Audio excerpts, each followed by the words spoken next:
President Obama's speech was about job creation, but if you're unemployed now, what can you do to find a job? Well, here are the steps you need to take is career consultant and author of the 10 Ks of personal branding, Kaplan Mobray. Kaplan, thanks for being with us again. All right, listen, if you're unemployed right now, following the president's speech, there's cause for optimism, but what's the job market like now? What's your chances of actually finding a job? There was a lot of hope in that speech last night. And what he talked about is there will be specific opportunities that provide incentives for companies to hire people. So if you are a boomerang, go back to your previous employer.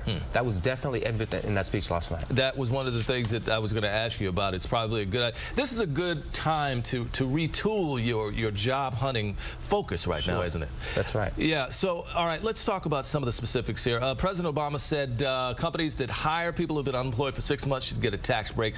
Break that down for us. What does it mean, and what should you do if you've been laid off from your job recently, and there are prospects about you going back? Sure. This is actually probably one of the first times where a gap in the employment actually helps you.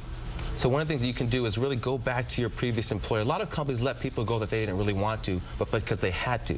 So this is a great time to go back to your previous employer if you left on good terms and actually post your resume so that you can be picked up as someone who is out there looking for work. All right, listen, very, very quickly, your final thoughts about what you really need to do to get a job right now, very quickly. You got to volunteer. You have to sharpen your skills. If you're out there unemployed, they want to see what you were doing with that time. So get out there and volunteer with agencies to show your skills. Kaplan, thanks for being with us. I wish we had more time. For more of Kaplan's career advice, log on to pix11.com/morning news. It's 7:58.